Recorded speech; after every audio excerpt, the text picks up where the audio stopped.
Hello, students at Byron Intermediate School. This is Mr. Rodemeyer with our weekly message. Wow, week 3 of Flex Learning done, complete. Congratulations. We're super proud of you. Keep working hard and being star students. Happy birthday this week to Jackson in Mrs. LaPlante's class, Corin in Mr. Barron's class, to Grayson in Mrs. Peterson's class, to Parker in Mrs. Hodges' class, to Aiden in Mrs. Puckert's class, to Bryce and Berkeley in Mr. Barron's class, to Cora in Mr. Weemy's class, to Blake in Mrs. Hack's class, and to Ben in Mrs. Peterson's class. I hope you all had an awesome birthday. This week, of course, we had 3 new star students of the week. Our first star student in 3rd grade is Jacob from Mrs. Flum's class. Ms. Flum says Jacob is very polite and a great friend. He always does his very best, does whatever he can to help students in his class.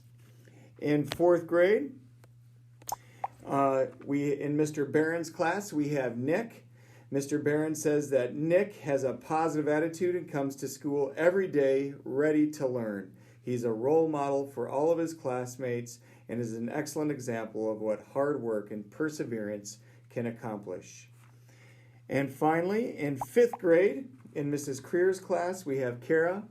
Mrs. Creer says Kara is an example of our 7 mindsets every day. She's truly a superstar student and does great things for others each and every day in her classroom. Congratulations to Jacob, to Nick, and to Kara for being this week's Star Students of the Week. So, during Flex Learning, it's really easy to have a bad attitude, to think about all the bad things that this virus has caused.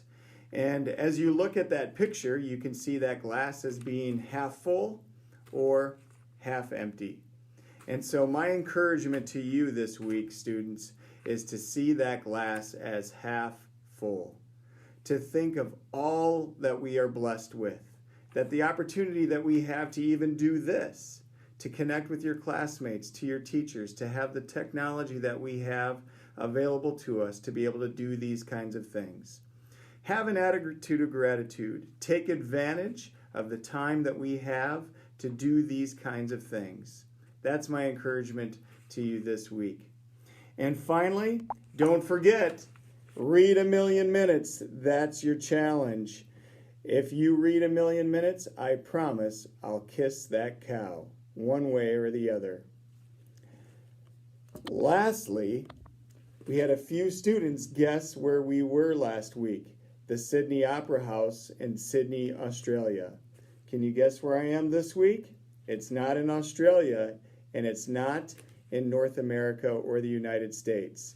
Make your guess, email me, send it to our social media, and I'll send you a prize. Have a great rest of your day, your week, and weekend, and we'll see you next week, everyone. Be a star.